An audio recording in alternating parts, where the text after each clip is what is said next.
Rated teen.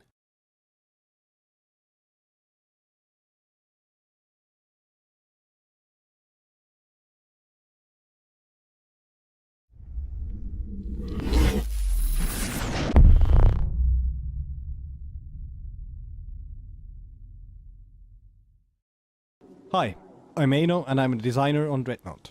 Hey, I'm Tim, and I'm also a designer on Dreadnought. So as a recap from our previous video, Dreadnought is an upcoming free-to-play aerial armada action game that focuses on big spaceship battles. There are 5 ship classes and each of them contains several ships.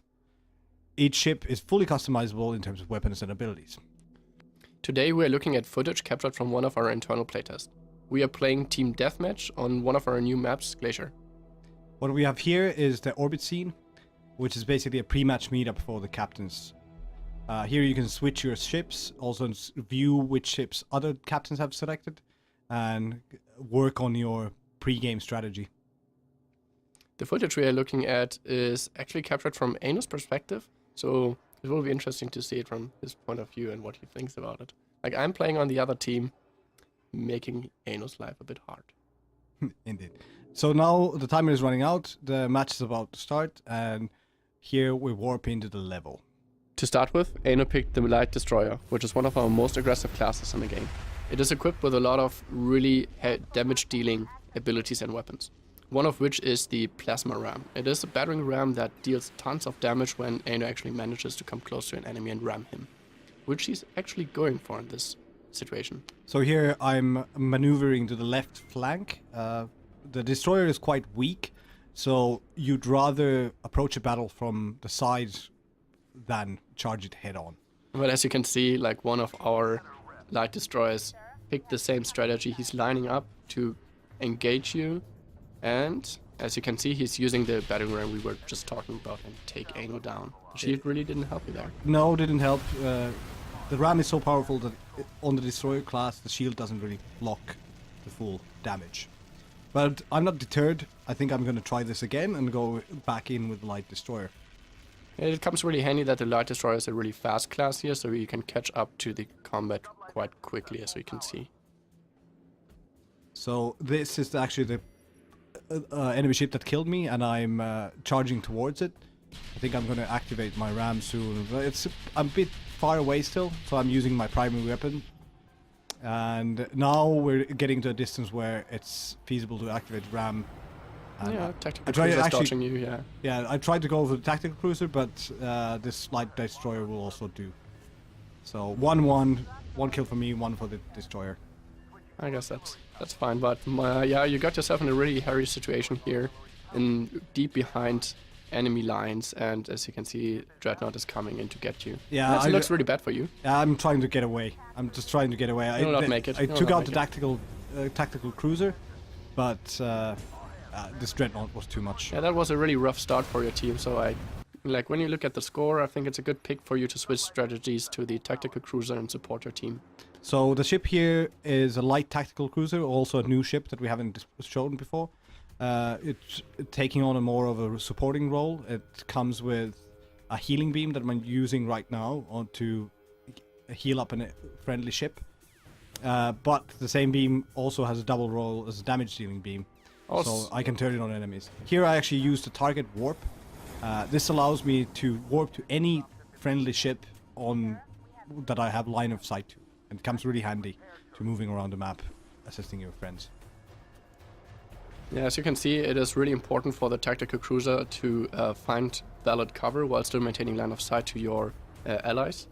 So you are actually staying out of the heat of the combat and don't drag too much attention to you. So Aino is doing a pretty good job here, but yeah, he's kind of neglecting his Dreadnought and he's going down. So there are 2 enemy Dreadnoughts here, which is a good situation for you to actually use your target warp to get out. Yeah, the Dreadnoughts came in nicely, so I was basically forced to maneuver to the other side, which also blocked my line of sight. I couldn't heal our friendly Dreadnought. Yeah, you can see how Aino is actually supporting his friendly Dreadnought to set himself up for the combat against the 2 Dreadnoughts, which is a very fair fight with so much support behind him.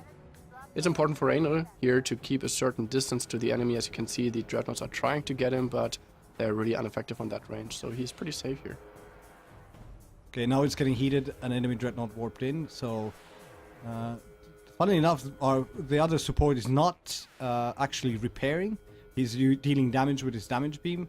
I'm not sure if that's the best way to go. But finally, they drove away your support, so they isolated the two Exactly. supports from the Dreadnought, so it's really hard for him to stay up with the fight. Yeah, and on top of that, the blue streaks coming on the screen. I think it's you shooting at us with an artillery cruiser. Yeah, putting some pressure. Yeah, but yeah, you found our tactical cruiser supporting the Dreadnought, and you're using the beam amplifier, which amplifies the damage massively. Almost take him down, but our Dreadnought is paying attention and comes for help. So, denied kill for you. Yeah, I have to get away again. Dreadnoughts are not the best opponent for the tactical cruiser. But luckily now, actually, it seems that the tactical cruiser that I just harassed comes back in, and this actually looks really good for me. He seemed quite confused. I think he has no idea what to do now. Being pressured by the Dreadnought from the right side, from you from and the his top. warp is probably on cooldown, so he has to go down. Yeah, that it is for him. Okay, there's some more targets. Now it's a good time to push because their support is dead. I think it's pretty risky now for you here. Like, Yeah. artillery cruiser. Yeah, I think that's me actually getting a shot on you. Yes. Like, luckily you missed. Yeah, twice. That would have been really bad for me. I was really out in the open, but now I managed to get into cover, and I think I'm going to take him down as well. He's dead. Come on, get another shot on him, and I got another shot on you. So now I'm really weak. I'm just going to heal this Dreadnought, and hope to actually get him repaired somewhat before I go down. Yeah, and in such a situation, it's no wonder that you can't Yeah, it's a survive. full commitment. I just had to do what I could, and then Okay. accept death. Checking the score, it's not looking too well for your team, so I think it's a good pick to switch to a more kill-oriented class. Yeah, we which is basically the- have to catch up now. The score is 40 to 70. We are 6 kills down, and that's something we have to make up for. Yeah, I think since our team is built on 2 tactical cruisers that support our offensive classes, I think it's a good pick to go for the artillery cruiser and try to break the lines from the distance, which we are doing nicely here. But as you can see, our tactical cruisers are actually pretty capable of maneuvering, breaking line of sight, so you have no chance taking them down. That was actually a pretty nice move of the tactical cruiser there. Yeah, that completely denies me the possibility of actually getting to him. I deal a lot of damage from distance with this class, but if I don't have targets, I can't do anything. Luckily, this guy has volunteered as a target. He's definitely going for the ram. I guess it's easy to read how he comes. Yeah, towards you, this is what I meant in the beginning. You don't want to charge in because you become an obvious target, and the destroyer is not that well shielded. Yeah, I think it's easy for Dreadnought to pick him off now, and there he goes. Yeah. That was crazy maneuver. Okay, there's a fight building up in the pit down there.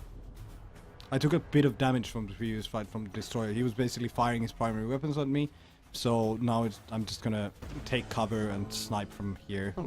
It's actually looking pretty good. Pretty interesting situation building up there. 2 Dreadnoughts. Oh, yeah, what's that? It's like, that's a pretty brave move from a tactical cruiser, flanking the sniper, taking him down with a beam amplifier, I think. and firing his missiles. Yeah, brave So- but paid off. Definitely did. So I think I'm gonna stick with the sniper class, the artillery cruiser, and give it one more go. The score is now 50 to 75, so 5 kills for the enemy to go. Yeah, I think spawning so far away gives you a nice angle on the whole fight. You can still interact and do some impact, but let's see. Actually, it was quite a good shot, but it didn't hit.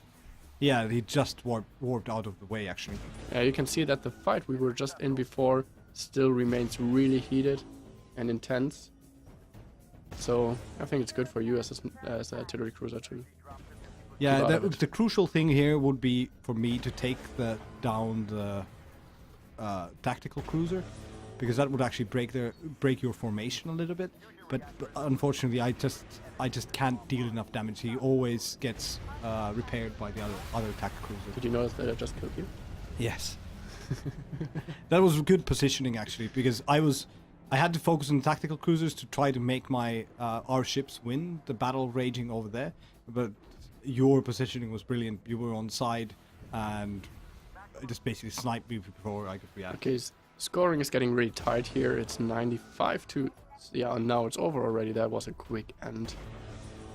Yeah, I guess that was pretty good team play from my team. We didn't manage to close the gap. We basically kept... we were losing all the time by roughly 6 kills. But it was a good game. So, that's it. Thanks for watching. If you're interested in learning more about the game or signing up for the beta, please go to playdreadnought.com.